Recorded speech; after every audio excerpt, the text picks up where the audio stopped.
Bismillahirrahmanirrahim. Assalamualaikum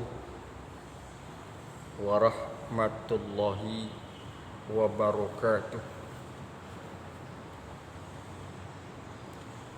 Masalah puasa memang memerlukan perhatian yang sangat khusus, menyangkut masalah perkara-perkara yang wajib, yang rukun, yang sunnah, yang makruh maupun yang haram. Oleh karena itu, bahasan kita pada pagi hari ini yakni berkaitan masalah puasa. Sekali lagi bahwa masalah puasa ini harus menjadi perhatian kita, sehingga fungsi dan tujuan puasa itu bisa kita raih, bisa kita dapatkan, sehingga puasa kita itu bernilai di hadapan Allah Subhanahu wa ta'ala. Hadirin yang berbahagia, hamba-hamba Allah yang mudah-mudahan selalu dirahmati oleh Allah Subhanahu wa ta'ala.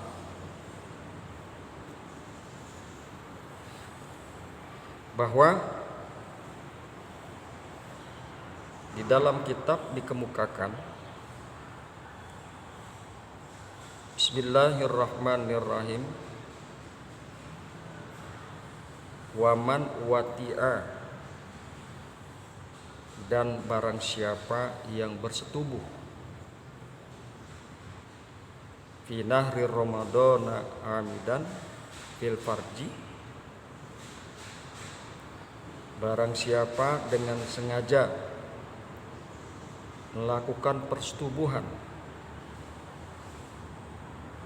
pada siang hari bulan Ramadan, padahal dia sedang berpuasa,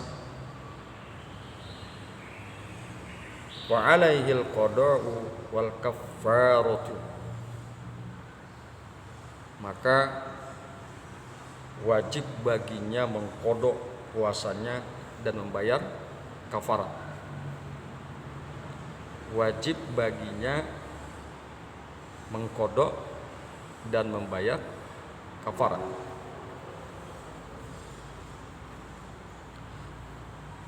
Wahia itku rokobatin mukminatin. Kafaratnya adalah memerdekakan budak wanita mukmin. Wahia itku rokobatin mukminatin. Kafaratnya adalah memerdekakan budak wanita yang mukmin.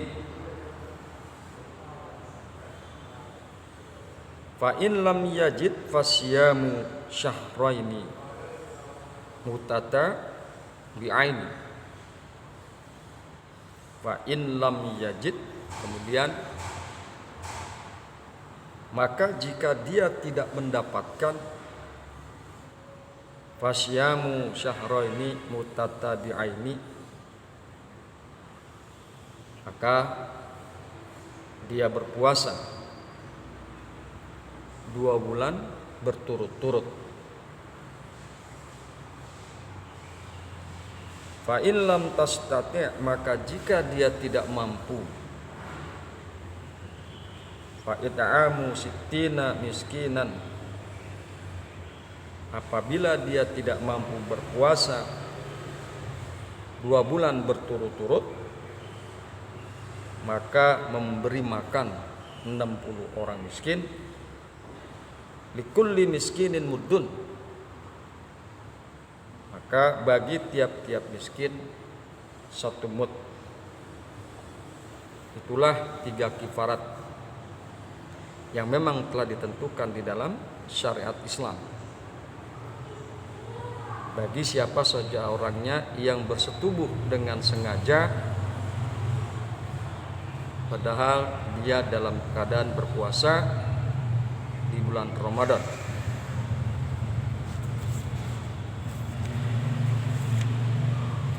Kemudian bahasan selanjutnya adalah waman mata, dan barang siapa yang mati. Waman mata, dan barang siapa yang meninggal dunia, wa alaihi siyamum min Ramadan, dan baginya ada kewajiban puasa Ramadan yang ia tinggalkan dan belum terqada.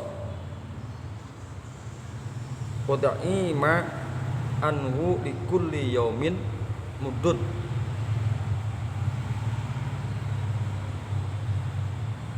maka hendaknya dibayarkan dengan makanan tiap-tiap hari 1 mud.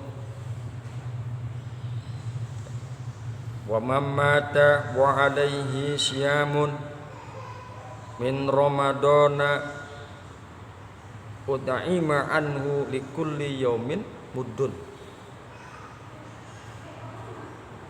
Barang siapa meninggal dunia dan baginya ada kewajiban puasa Ramadan yang ia tinggalkan dan belum terqada, maka hendaknya dibayarkan dengan makanan tiap-tiap hari 1 mud. Kemudian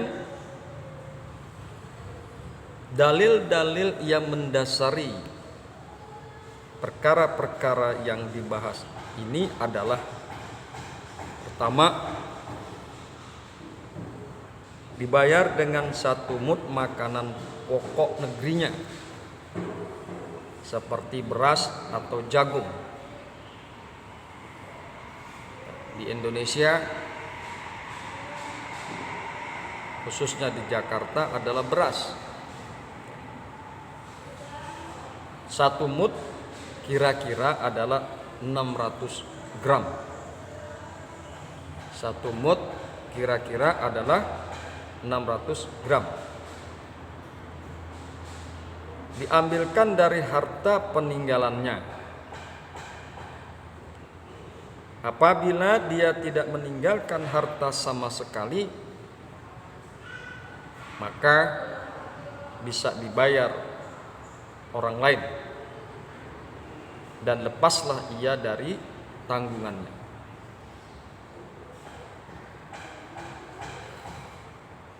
Kemudian diriwayatkan oleh At-Tirmidzi dan Ibnu Umar radhiyallahu anhu. Mudah-mudahan Allah ridho kepada Ibnu Umar. Ia berkata, "Mamata wa alaihi syamu syahrin fal yud'im anhu makana kulli yawmin miskina." Barang siapa yang mati dan ia meninggalkan puasa 1 bulan, maka hendaknya dibayar makanan tiap-tiap hari kepada seorang miskin. Kemudian diriwayatkan oleh Abu Daud dari Ibnu Abbas radhiyallahu anhu, ia berkata, "Idza maridar rajulu fi ramadana summa mata walam yasum ud'ima anhu." Idza maridar rajulu fi ramadan, bila seorang lelaki sakit pada bulan Ramadan, thumma mata, kemudian meninggal sebelum berpuasa, summa mata walam yasum, kemudian dia meninggal sebelum berpuasa ud'ima anhu, maka hendaknya dibayarkan makanan. Kemudian yang lebih baik daripada membayar makanan adalah kerabatnya atau orang yang ditunjuk oleh sang mayat. Jadi sekali lagi bahwa yang paling baik membayarkan makanan itu adalah kerabatnya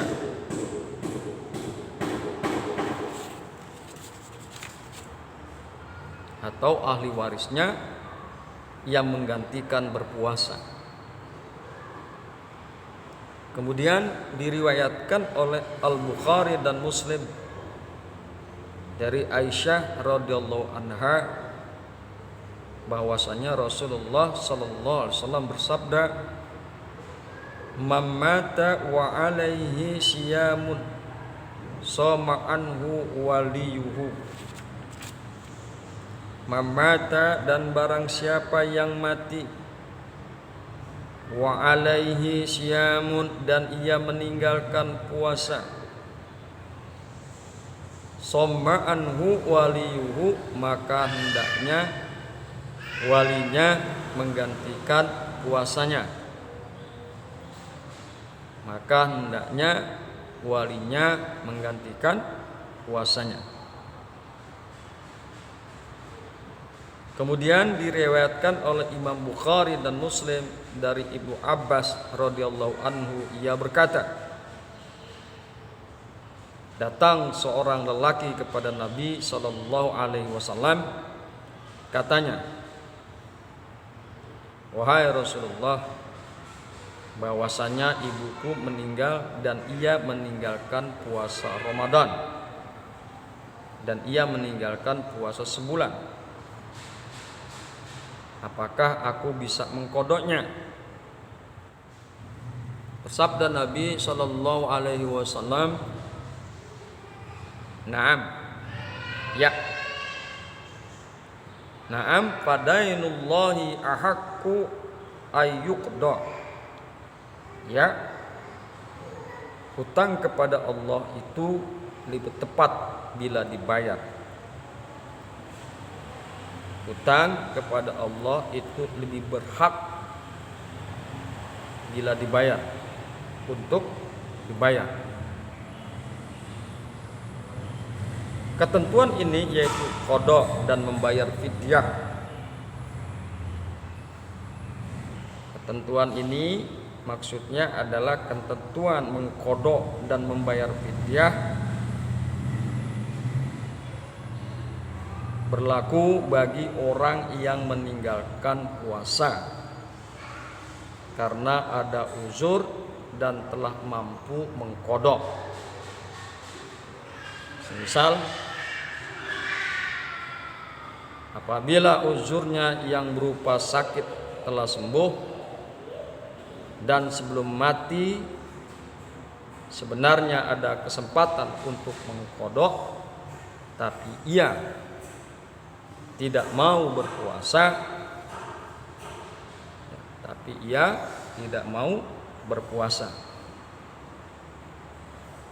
juga berlaku bagi orang yang tidak berpuasa tanpa uzur.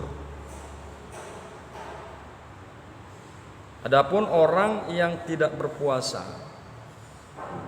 karena uzur dan belum mampu mengqada, terlanjur mati sebelum hilang uzurnya,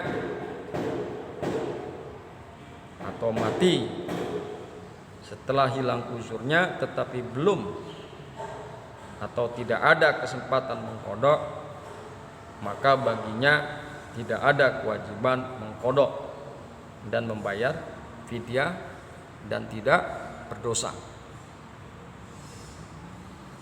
Jadi yang perlu diperhatikan di sini khususnya bahwa hendaklah ahli waris kaum kerabat memperhatikan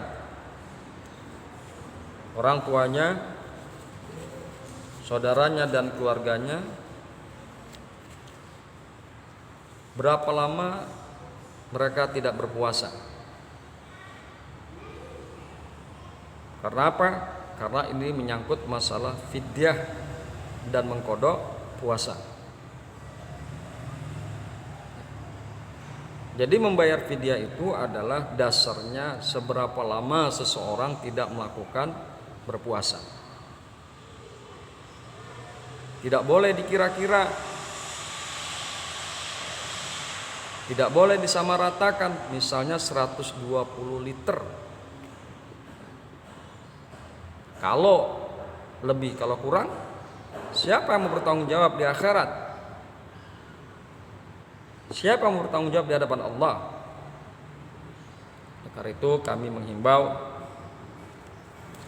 masyarakat bahwa membayar fidyah dan kodok sesuai dengan berapa lama seseorang, orang tua atau keluarganya tidak berpuasa.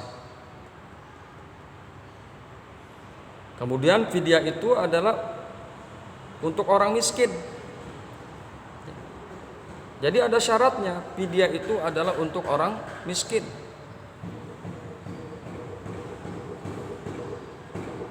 Jangan sampai kita salah kasih, yang bukan haknya kita berikan. Kebiasaan-kebiasaan yang keliru, kebiasaan-kebiasaan yang salah, kebiasaan-kebiasaan yang tanpa dasar harus dihilangkan. Karena itu masjid mesti memiliki daftar duafa, mesti memiliki daftar fakir miskin, sehingga bila ada yang ingin membayar fidyah bisa melalui masjid, sehingga fidyah itu tepat guna dan sesuai dengan sasarannya, yaitu bahwa fidyah untuk orang-orang miskin, untuk orang-orang fakir. Mungkin ini menjadi perhatian kita bersama. Sekali lagi, jangan sampai fidyah itu salah sasaran, yang bukan haknya diberikan, yang bukan berhak diberikan. Fidyah itu sekali lagi adalah untuk fakir dan miskin. Hadanallah wa iyyakum ajmain. Assalamualaikum warahmatullahi wabarakatuh.